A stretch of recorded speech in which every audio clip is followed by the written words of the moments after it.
Autopilot by SKARJO. Have you ever forgotten your phone? When did you realize you'd forgotten it? I'm guessing you didn't smack your forehead and exclaim, "Damn!" apropos of nothing. The realization probably didn't dawn on you spontaneously. More likely, you reached for your phone, pawing open your pocket or handbag, and were momentarily confused by it not being there. Then you did a mental recap of the morning's events. Shit. In my case, my phone alarm woke me up as normal, but I realized that the battery on my phone was lower than I expected. It was a new phone and it had this annoying habit of leaving applications running that drained the battery overnight. So, I put it on to charge while I showered instead of into my bag like normal. It was a momentary slip from the routine, but that was all it took. Once in the shower, my brain got back into the routine. It follows every morning, and that was it. Forgotten. This wasn't just me being clumsy, as I later researched. This is a recognized brain function. Your brain doesn't work just on one level, it works on many. Like, when you're walking somewhere, you think about your destination and avoiding hazards, but you don't need to think about keeping your legs moving properly. If you did, the entire world would turn into one massive, hilarious quad cosplay. I wasn't thinking about regulating my breathing. It was thinking whether I should grab a coffee on the drive to work. I did. I wasn't thinking about moving my breakfast through my intestines. I was wondering whether I'd finish on time to pick up my daughter Emily from the nursery after work or get stuck with another late fee. This is the thing. There's a level of your brain that just deals with routine so that the rest of the brain can think about other things. Think about it. Think about your last commute. What do you actually remember? Probably little, if anything. Most common journeys blur into one, and recalling any one in particular is scientifically proven to be difficult. Do something often enough and it becomes routine. Keep doing it and it stops being processed by the thinking bit of the brain and gets relegated to the part of the brain dedicated to dealing with routine. Your brain keeps doing it without you thinking about it. Soon, you think about your route to work as much as you do keeping your legs moving when you walk. Most people call it autopilot. But there's danger there. If you have a break in your routine, your ability to remember the account. If you have a break in your routine, your ability to remember and account for the break is only as good as your ability to stop your brain going into routine mode.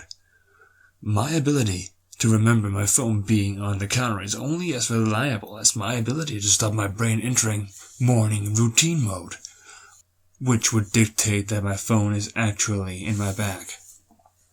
But I didn't stop my brain entering routine mode. I got in the shower as normal. Routine started. Exception forgotten. Autopilot engaged. My brain was back in the routine. I showered, I shaved. The radio forecasts amazing weather. I showered, I shaved. The radio forecasted amazing weather. I gave Emily her breakfast and loaded her into the car. She was so adorable that morning. She complained about the bad sun in the morning blinding her, saying it stopped her having a little sleep on the way to nursery, and left. That was the routine. It didn't matter that my phone was on the counter, charging silently. My brain was in the routine, and in the routine my phone was in my bag. This is why I forgot my phone. No clumsiness, no negligence, nothing more, my brain entering routine mode and overriding the exception. Autopilot engaged. I left for work. It's a swelteringly hot day today. The bad sun had been burning since before my traitorously absent phone woke up. The bad sun had been burning since before my treacherously absent phone woke me up. The steering wheel was burning hot to the touch when I sat down. I think I heard Emily shift over behind my driver's seat to get off of the glare. But I got to work, submitted the report, attended the morning meeting. It's not until I took a quick coffee break and reached for my phone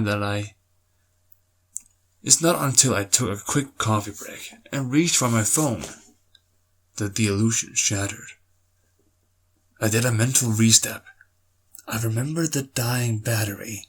I remember putting it on to charge. I remember leaving it there. My phone was on the counter. Autopilot disengaged. Again, there lies the danger. Until you have that moment, the moment you reach for your phone and shatter the illusion, that part of the brain is still in routine mode. It has no reason to question the facts of the routine. That's why it's a routine. The act of repetition. It's not as if anyone could say, "Why didn't you remember your phone? Didn't it occur to you? How could you forget? You must be negligent." This is to miss the point. My brain was telling me the routine was completed as normal, despite the fact that it wasn't. It wasn't that I forgot my phone. According to my brain, according to the routine, my phone was in my bag. Why would I think to question it? Why would I check? Why would I suddenly remember out of nowhere that my phone was on the counter? My brain was wired into the routine, and the routine was that my phone was in my bag. The day continued to bake. The morning haze gave way to the relentless fever heat of the afternoon. Tarmac bubbled. The direct beams of heat threatened to crack the pavement. People swapped coffees for iced smoothies, jackets discarded, sleeves rolled up, ties loosened, brows mopped. The park slowly filled with sunbathers and BBQs. Window frames threatened to warp. The thermometer continued to swell. Thank fuck the offices are air-conditioned. But, as ever, the furnace of the day gave way to a cooler evening. Another day, another dollar.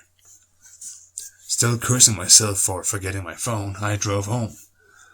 The day's heat had baked the inside of the car, releasing a horrible smell from somewhere. Ugh. When I arrived on the driveway, the stones crunching comfortably under my tires, my wife greeted me at the door. "Where's Emily?" Fuck. As if the phone wasn't bad enough. After everything, I'd left Emily at the fucking nursery after all. After everything, I'd left Emily at the fucking nursery after all. I immediately sped back to the nursery. I got to the door and started practicing my excuses, wondering vainly if I could charm my way out of a late fee. I saw a piece of paper stuck to the door. Due to vandalism overnight, please use side door. Today only. Overnight? What? But the door was fine this morning. I froze. My knees shook underneath me. Vandals. A change in the routine. My phone was on the counter. I hadn't been here this morning. My phone was on the counter. I'd driven past because I was drinking my coffee. I hadn't dropped off Emily. My phone was on the counter. She moved her seat. I hadn't seen her in the mirror. My phone was on the counter. She'd fallen asleep out of the bad sun. She didn't speak when I drove past her nursery. My phone was on the counter. She changed the routine. My phone was on the counter. She changed the routine. And I had forgotten to drop her off. My phone was on the counter. 9 hours. That car.